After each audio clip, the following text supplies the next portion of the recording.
Hello, dear students. Having discussed the causes that led to the American Revolution in the last class, in this class I'm planning to discuss on the cause of the American Revolution and also the results of the Great Revolution. The first part will be of the cause, and after I finish the course, towards the end I'll be discussing the impacts of the revolution. Okay, so in this slide you can see how the Second Continental Congress met. We had discussed about the First Continental Congress. Now this one is the second one, and it was convened in the year 1775, and by this time the war began. Now, while the First Continental Congress did not have the representation of Georgia, here all the 13 colonies sent their representatives to this meeting, this Congress. Now, one major decision taken in this Congress was to organize an army, and that was the Continental Army of these 13 colonies. So that was in June 1775 when the Continental Army, or the native militia of the people of these colonies, native militia, and it was headed by none other than the very powerful George Washington. Okay, he was one known for his integrity. He was one leader known for how he kept his flock together. So George Washington, and he led the Continental Army. Now, after that, after 1775, we can see a number of wars which the Continental Army, that is the native militia, fought against the British government. Now, another very major success which the Continental Army and also the Second Congress had was how they were able to draft a declaration, very important as far as this revolution was concerned, and that was in the year 1776. It was called the Declaration of Independence. Okay, it is actually a very important document even now, like how July 4th is a very important day in not only the history of America, even today they celebrate this day, July 4th, and you can see how this was an important resolution that was passed by the Second Congress. Now, here we could see how these members of the Congress decided, and they emphatically stated that 13 American colonies are independent sovereign states, and Britain no longer has any control over them. So that was how they stated. Now you can see how this declaration in fact paved the way for the formation of the United States of America later. Now this declaration was unanimously signed by all, that is members of all the 13 colonies signed it. That is the Declaration of Independence. Now, this particular Congress, that is the Second Continental Congress, also appointed a committee of members, which was in fact a committee of 5 members who were appointed to draft a constitution, and I'll read out their names for you. Some I'm sure must be familiar to you all. John Adams, Thomas Jefferson, a very important name in the American War of Independence, and Benjamin Franklin was there, Roger Sherman, and Robert Livingston. So all of them were representatives of various colonies. So Thomas Jefferson, of course, played a very important role here. Now these 5 members, they were appointed to draft a constitution, and they were the ones behind this Declaration of Independence. You can see how these terms are important. The declaration, it reads so, that all men are treated equally. All men are treated equally and all have equal rights. So life, freedom and pursuit of happiness should be given to all in a uniform manner, and government, whichever government rules over, the government has in fact the duty to preserve and protect the rights of the people. So the government should rule in such a way that the government should be able to bring happiness and also should be able to deliver justice to the people. Whenever the government fails to protect the interest of the people, then the people have all the rights. to remove that government from power and bring in a new government. So this was exactly what John Locke had said. We discussed in that about Locke's theory earlier. So he also said that in a social contract, how if the government failed to deliver justice or failed to deliver good governance, then definitely the people have the power to remove. So that is these are the important terms. The declaration. So here I have in fact the original declaration for you, an image. You can see how an old document, in fact, Declaration of the United States of America, you can see here. So in the next slide here, I'm actually planning to say about Thomas Paine. Here he was an English born American political activist. Okay, now he played a very important role in the American independence, war of independence, because he provided that intellectual backup which the people wanted at that time. Now with his work Common Sense and The American Crisis, and these two works were very influential in that period of time, and you could see how his ideologies in fact inspired the people of America to stand together to revolt against the British government. So his ideas reflected what you can say, the ideas of enlightenment, and he also stood very much for transnational human rights. So here in this slide you can see the image of Thomas Paine. Now let me tell you that after the Continental Army was formed, a number of wars were fought between Continental Army on one side, okay, and the British Army on the other side. So here I have a few names where the wars were fought: Lexington and Concord, Bunker Hill, Quebec. I've given these: Saratoga, Rhode Island, etc., where the years also are given here. Now you can see by this time how in America itself people got divided into two: those who were patriots, those who wanted these certain colonies to be independent, and also those who were loyalists. Loyalist meaning they were people who were loyal to the company, the British government as such. So here the patriots versus loyalists. You could see people getting divided into two here, and the patriots under George Washington initially, that is, they had these native militia, the Continental Army. They invaded Quebec, and that was not a successful one. Initially the British Army had much more victories than the native side. Now, after a point of time, from 1777 onwards, we can see how the Continental Army started having more victories, and that one first war was the Battle of Saratoga, where they had a decisive victory. That was in 1777. Battle of Saratoga, Saratoga. Then another very important war was fought at Yorktown, and that was in 1781. Now the combined force of American as well as French defeated the British Army, that is in 1781, and this actually ended the war.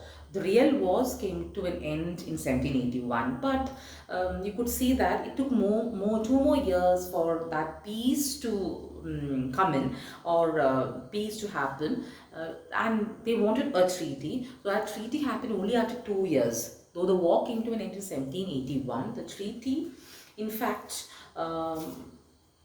happened in only 1783. That was the Treaty of Paris, September 3rd, 1783. It was signed, and you could see how these 13 colonies officially, formally got separated from the British Empire. Okay, officially and formally, and that was the creation of a new state, 1783, and that is how we say that 1775 to 1783 was a period when the American Revolution happened. So that is how we associate the Treaty of Paris here, and it was in 1783 that formally and officially how we could see these certain colonies got separated from the mother country. Okay.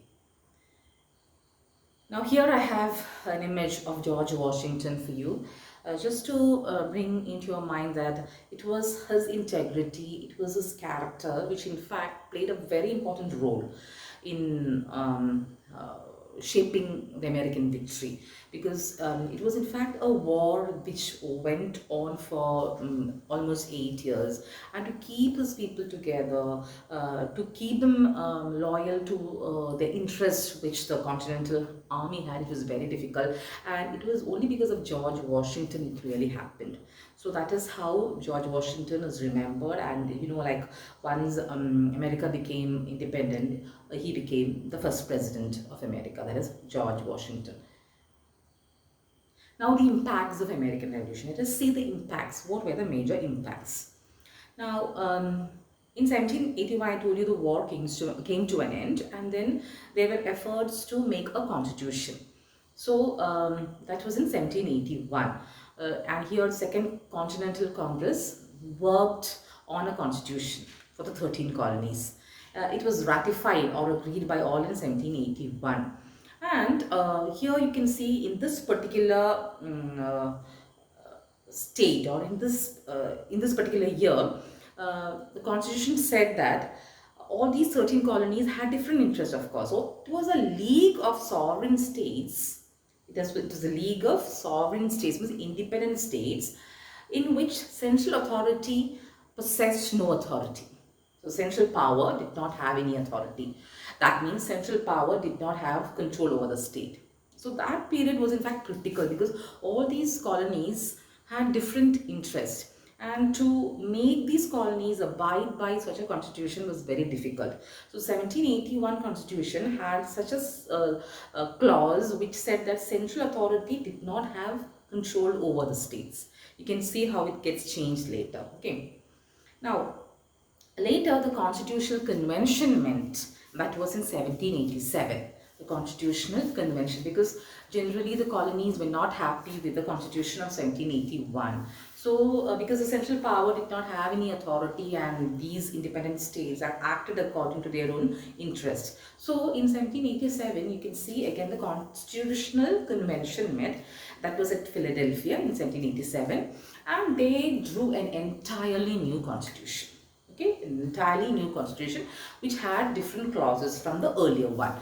So it was a brilliant compromise, I can say, between a very powerful central government on one side and very powerful states on the other, like what we can see now, the federation of states as such. Like a central power is there, but at the same time all these states have enough and more autonomy. So a very powerful central government on one side and a very powerful group of states on the other side. It was not how 1781 constitution had created the terms. It was very different. So it actually honored the American tradition of local autonomy. Now you can see that America actually became a republic only on 30th April 1789. So that was after many years that it got independence from Britain. 1783, you can see how it got separated from the British Empire with the Treaty of Paris, but it was only in 1789 that the fully drafted constitution was ratified by all, and you can see how it was only in 1789 that America became a republic. Okay, let us see now the significance of the revolution. What impacts did it have, or what are the importance, why do we consider it as a very important revolution? Now, it is a revolution, you can say it was a revolution, it was a revolution which had a profound influence on a lot of other revolutions which happened later. Now, it actually brought in a fresh bourgeois republican state. A bourgeois republican state. Now, colonialism as such was put to an end. Colonial expression as such got defeated. And it was in fact a success of the progressive minds over the conservative feudal orders. Success of progressive minds or rational people. And economically, I can say how this revolution paved for the growth of capitalism as such. And as I told you earlier, a very important impact was how America, the United States of America, was born, and it was a federation of states. A federation of states, that means all different states but a central power. Also having a lot of responsibilities and power as well. So it was a state which was established on the ideals of republicanism. America was a republic, oldest republic in fact. Now, the fundamental principles of the American Constitution. This is just to bring into your mind, like which were the basic facets of American Constitution. Like India, when after independence, when we drafted our Constitution, we know like how we have taken a lot of good ideals from the American Constitution. Popular sovereignty, that is power of the people. Okay, people rule supreme, that is the meaning of popular sovereignty. And then you have the term federalism, when there are independent states which are autonomous. Separation of powers, what do you mean by that? Like you have the, like we know in India we have the legislature, executive and the judiciary. So that is how powers separated. That is to prevent overlapping of the powers. Then of course regarding human rights, individual rights were protected. The constitution enforced that. Now you can say that it was an outstanding example of democracy which the world had not seen until that period, that was in that century. Now you can say that some other features are also given here, like it was a written constitution, like you have various articles and clauses written in pages and pages. So it has all these terms written. Some constitutions are not written, that's why I haven't given here. It was a written constitution. Then it was a rigid constitution. Okay, that is what the meaning of rigid. It's very difficult to make amendments or changes in this particular constitution. That's how they formulated it.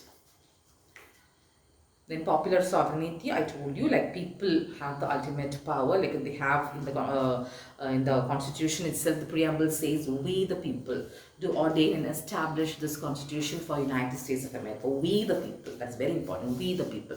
So that concept, we the people, that is exactly popular sovereignty. Then bicameral legislature, when the legislature has two houses. By means two houses. That is again a very important feature. Like we also have two houses, the upper house and the lower house. Now here this was a constitution which exactly has a lot of mechanism to check and like it was actually based on checks and balances. That is, if somebody becomes autocratic, it has enough measures, enough measures are taken to balance it. That is what the meaning of checks and balances. Checks and balances. Then presidential system, like we know how all of us know in the newspaper how Biden got elected, and now everything is very clear to you, the presidential system of America. So here president terms serves for 4 years, okay, and he has a cabinet to assist him in his responsibilities. So you can say that these are the important features of the American Constitution, and the revolution played a very important role in influencing the other revolutions and also ushering in democracy. So that is how the people who were not happy with the colonial rule of Britain broke themselves away from the British hegemony, had a war, won the war, and finally you can see how they also drafted a constitution which made a new state, the United States of America, and also a new republic, the oldest republic in fact. Okay, so that is about the American War of Independence.